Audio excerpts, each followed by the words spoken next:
Yo, what's good YouTube? It's boardzy and this video is going to be full of truth. This is the XTEN control. I introduced this mouse pad around 2 months ago, and since then I have been using it a lot. If you don't know, this mouse pad is from Japan. That is its #1 most important characteristic. The second most important thing is that it is a $100 cloth pad. I feel like it really tests the limits of what humans will spend on a cloth mouse pad. It is reaching that upper limit, but every time it's stocked, it sells out pretty quickly, so it's clear that there's at least a few people sick enough to consider a $100 mouse pad. But the story of the mouse pad aside, I just want to make one thing clear. There is nothing, at least the way I see it, that makes this worth over $30 more than an Artisan XL pad. Like, even, fuck, this applies to probably a Heian as well, but this is the Odin Gaming's Infinity Stealth Edition, 500 by 500,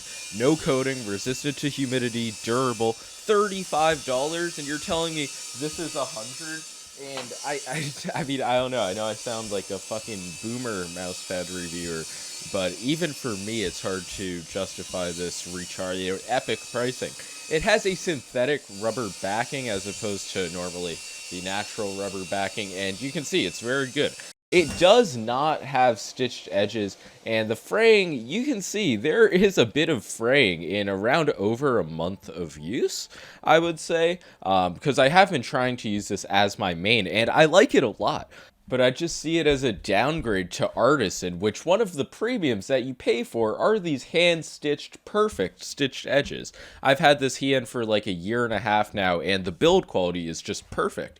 So you're telling me I'm paying more than I would for an Artisan pad for it to start fraying where I rest my forearm in in a bit over a month? I just don't see. It's honestly funny. I have no idea how much time I actually have on this mousepad. I just don't see the build being as good as Artisan's. It is resistant to humidity, and the surface has not worn down on me yet. I've noticed it's super fucking slow with these Zowie feet, but with Tiger Ice, it's definitely a bit faster. The foam is very high quality, so if you put a bit of pressure into it, it will slow down, and it feels very nice. I'll hit a quick lighter test. Wait, is the zoom gonna work? Yes, it is.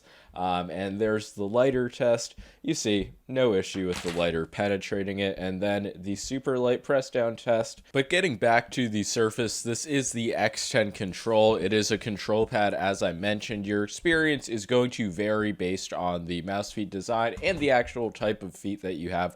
I would recommend either Ice Feet, Arc Ones, Core Pads, something fast and smooth. Regardless of what mouse skates you have, when you're actually swiping the mouse around in the trenches, to me, there's no distinct qualities of it that make me think, okay, this is a step up above an Artisan, above like just a solid $30 Heian clone.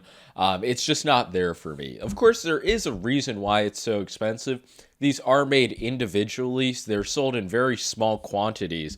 Honestly, they wouldn't even be in America unless I made that fucking video a few months ago about them. But they're here now, and I just don't want it to seem like this is the god mousepad. It's like the fucking absolute top. Nothing comes close to XTEN, because I just don't think that's the case. You're not paying for a performance increase. You're not necessarily paying for a quality increase. And the surface, I described it before as a mix between a Zero and the Hayate Atsu, but as I've used it more, it's just started to feel like a sort of very lightly textured Zero. I still don't have my ring light, sincerest apologies, but you can sort of see this texture. The texture is not rough or abrasive by any means, but it's not smooth either. When you glide the mouse, that is fairly smooth, but this mousepad is a prime example of if the pressure increases, the weight of the mouse increases, the glide or the operation experience is going to slow down significantly. So that, I would say, is the mousepad's biggest quirk. You might be like, how is that any different from a Zero X Soft? I do think that this is a very safe surface and a great performing mousepad. I just wish it was half the price, to be quite honest. This is $100 at Lethal Gaming Gear. It's the only reason I tried it initially is because he sent it out, and I made the videos, and people were clearly interested. I don't think it's in stock at the moment of recording. I'm not going to give it the seal of approval. I don't feel like it's worth it to spend $100 on this black square. So I don't approve of that purchase. I think it's just it's a based degenerate mousepad addict thing to do. If you see anybody defending the price of it, I mean, I'd just like to hear them out, because I've thought a lot about defending the price of overpriced mousepads, but the fucking XTEN control, I just can't do it, man. So that's gonna be all for this video. If you enjoyed, make sure to leave a like and sub. And I'm sorry if the audio's been bad. I'm working on installing some foam panels to fix that. But yeah, even after testing the XTEN control for so long and liking it, it's not going to be my new main mousepad. Video on that coming soon. Also, it comes in a sick box and ships flat, which might explain the price as well. I don't fucking know.